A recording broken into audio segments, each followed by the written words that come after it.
Marsha Q is back for a short video, just let you know what's going on with me. So the title of this video is moving to Toronto or Korea or Japan. So since I am single, not married, no kids, I can work from home. I have a computer, so I can travel anywhere. I'm over 40. I really wanted to get out of the States because things have been getting really kind of terrifying lately for brown people and anybody who doesn't have money. So I really wanted to get out of here. And my first thought was like, well, where can I go and stay where it may be a little bit safer? And so my first thought was Canada. So I was like, all right, let me look at Canada. Let's go to Toronto. So I started looking in Toronto, and man, there's a whole bunch of hot Asians there. I'm just telling you, there's a lot of cute Asians there. But it is too expensive. I'm like, I cannot live here. I mean, it's like $1,500 for a one-bedroom apartment. And I was like, ugh, no. And then on top of that, I started seeing like brown people getting shot and everything there. I was like, okay, that's not safer. Let's go somewhere else. So then I was like, well, maybe I want to go to Korea. But Korea, I can only stay there 3 months without like a, what is it?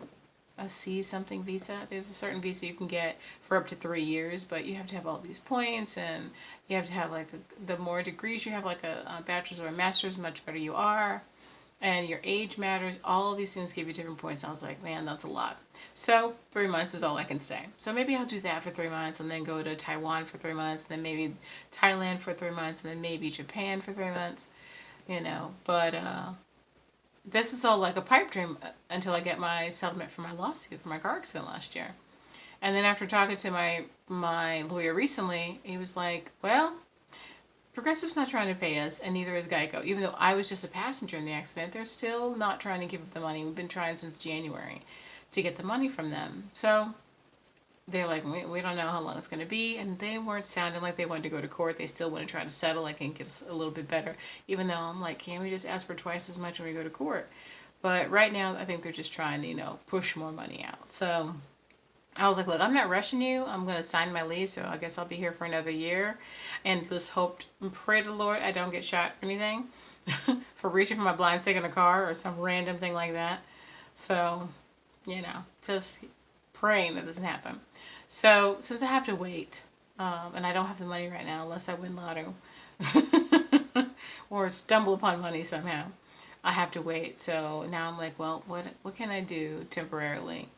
Well, one, I have got to get back on my Korean. I've got to get on point. I kind of got a little sad because everything kept getting postponed and postponed. Because remember, I was supposed to go to Korea in October of this year, and that didn't happen. And then we were trying to push it to March of next year. It doesn't look like that's going to happen either. So I'm a little discouraged. I'm like, I'm never going to make it, and I stopped kind of really pushing myself in the Korean. So I really need to get back into it. And then I've always been thinking about, well, after Korean, you maybe want to learn how to do Thai or Japanese. And I'm like, you got to get your shit together, and you've got to learn the language if you're going to, go to all these countries. Because even though a lot of people are like, you don't even need it, they speak English, especially in Taiwan, they speak English very well. And even in Japan and Korea, they have, almost everything is in English somewhere.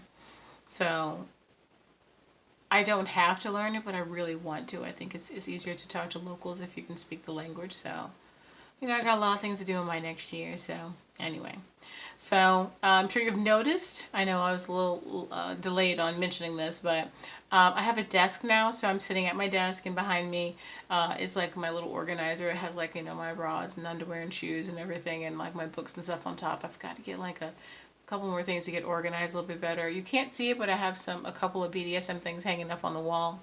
One day I'll do like a little tour of my room so you can see everything that's in there.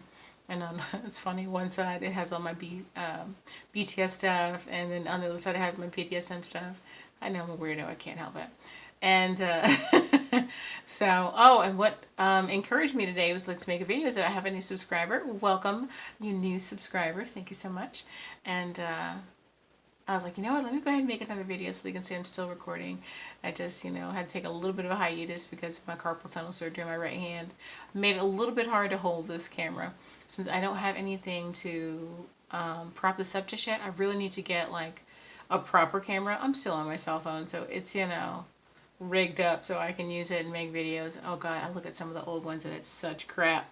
But I'm like, you know what? It is all a learning process. I'm not a film major. I mean, I don't do any of that kind of stuff. Editing, you can tell I barely edit the videos, so. It's pretty much just a way for me to vent and talk to people and see if anybody else, has things in common with me. So there you go. Anyway, just want to make a quick video so you guys know what's going on in my head a little bit. And actually, this might be a little busy week because I have a whole bunch of things I want to talk about. A couple of things of which, one is growing up Jehovah's Witness. I was going to talk about that. I'm going to talk about, God, there was a couple other things I want to talk about, but I don't know how long it's going to take me to do some of these videos, so I'm not going to mention any of them, but I know the Jehovah's Witness one will probably be in a couple days as soon as I get all my thoughts out, so it's not like a 30-minute video, which will take forever to upload on a phone. So for now, I'm going to sign out and say thank you so much for all you who watch. If you haven't subscribed, please do already. And hey, so far I've gotten like 80 something views on my BTS video about getting my tickets, so that's pretty cool. I know that's not a lot, but I'm still happy because like maybe I get 7 or 8 views on some of these. So I notice you guys like when I talk about a subject more than anything else, so I am going to talk more about actual subjects and not just this randoms, hey, what am I doing kind of thing. So thank you for the inspiration, and I will talk to you guys a little bit later. Marsha, out. Bye.